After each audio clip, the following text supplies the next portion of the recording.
es el papel que asume Fundeon, unir mercado y conocimiento. Desde la perspectiva venimos trabajando muchísimas actividades, proyectos, para impulsar la innovación dentro de las empresas, dentro de cualquier proyecto emprendedor, dentro de cualquier universitario que quiere abrirse su carrera profesional.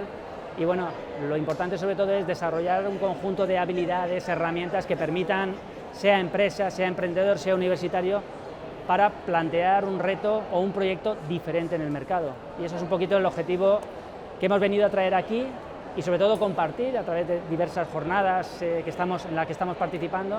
Pero bueno, el lema sobre todo es la innovación. La única manera de plantear retos al mercado y saber posicionarse es ser diferente.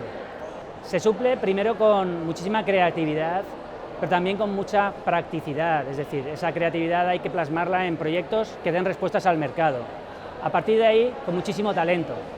Las personas son las que desarrollan los proyectos, con lo cual puede ser que en el camino no encontremos la financiación, pero creo que la pata más importante es la pata de las personas. Las personas somos los que impulsamos los propios proyectos. Y luego, sobre todo, estamos en un entorno colaborativo. Muchas veces, efectivamente, la financiación puede ser un problema, pero tenemos a nuestro alrededor muchas personas con retos similares que nos pueden ayudar a impulsar un proyecto común. Con lo cual, bueno, yo creo que el ingenio, la capacidad de superación y sobre todo coger un camino adecuado, apoyándote de las personas adecuadas, creo que esos retos se pueden conseguir en un entorno como el alicantino, que ante todo es emprendedor.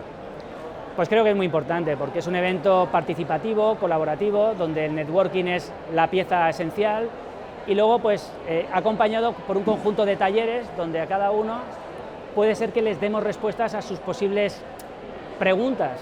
Entonces, bueno, creo que es un evento imprescindible dentro de la Comunidad Valenciana, un evento donde hay que aprovechar al máximo, buscar sinergias, colaboraciones y aprender y compartir. Yo creo que es el reto que todos tenemos que plantearnos, porque es el único camino.